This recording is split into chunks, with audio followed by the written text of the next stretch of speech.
Room 304. Ironically, my window overlooks the hospital cafeteria, pediatrics ward. Tomorrow will be my 34th day in the hospital. The doctor says I'm doing well. They force me to eat. I couldn't tolerate another feeding tube.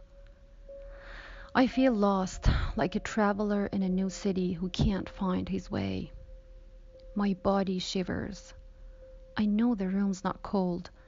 My skin is paper thin like a dry maple leaf in the fall. I see the limp blue veins running up my warm like frozen riverbeds. I wrap myself in another hot blanket. I haven't been to school in 5 weeks. The doctor said my heart is too weak from not eating. It could fail. My hands shake out of my control. I don't know if they're scolding me or just keeping themselves warm. My parents will be visiting in 2 hours after their work. They have been frightened for me. They rush back and forth from our house to the hospital like 2 sparrows feeding their chicks. I can't wait till they arrive. I couldn't survive without their help. My brother brings me my favorite books, but I don't feel like reading right now. I look at the window.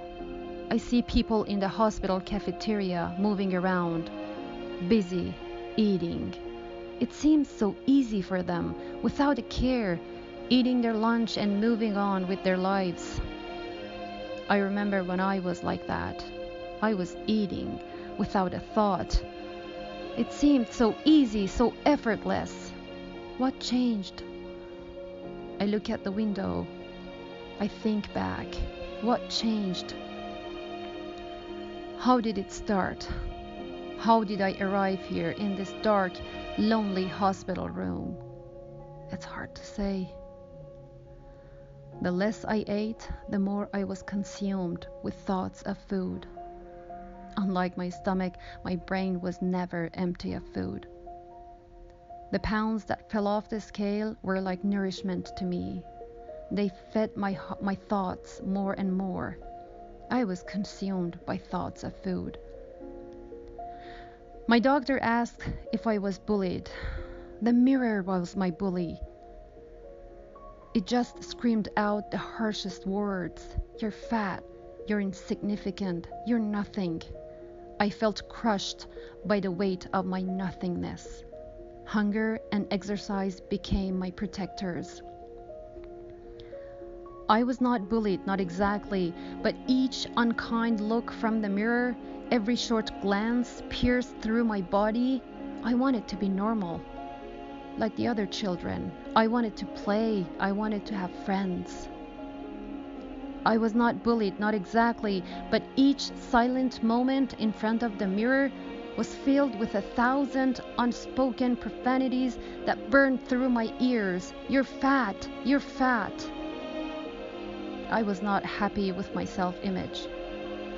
So I said, let's do something. Let's take control. Let's change my self-image. I did not think to change the mirror or change how I heard the voices. I started eating a little less, and then less, and then even less. Starving myself, I thought, was doing good to me. Counting calories, eating less than I was burning. Look, 988 calories today, not bad, but I can go lower. At first, I said, just a few pounds. I just want to lose a few pounds. The treadmill, the bicycle, and all the skipping rope.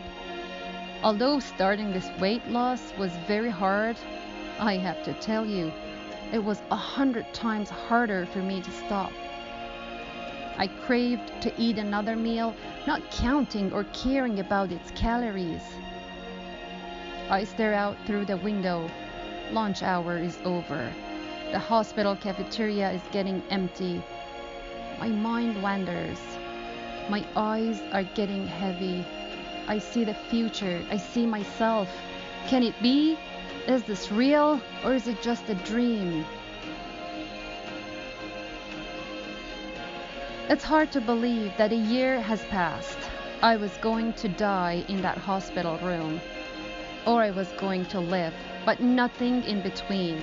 There was no middle option, no living on the other side of the mirror, no walking corpse, only dead or only alive. I chose to live. I love life, and I had to learn to love me just as much. It wasn't easy. My parents, my friends, my doctors, they helped me so much.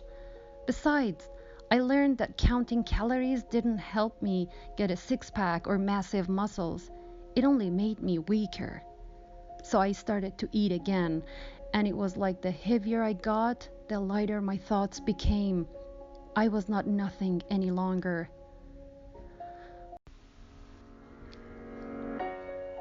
I'm meeting my doctors today.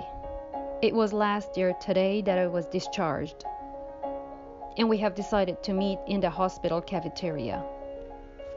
I turn my head, I look up through the window, and I can see my old room, room 304, on the third floor, on the children's ward. If I look close enough, I can see a boy in that hospital bed. He looks so much like me. For a moment, I think of the past. Then I look down to the plate in front of me. There is a large piece of chocolate cake crammed with cream and custard and chewy coconut chips and a cherry on top. I don't know if it's my imagination that day, but it's the icing sugar stuck to the cherry seems to spell tiny letters. I read it out loud, and it says, "Life is cherish." I stick in my fork and savor that cherry last.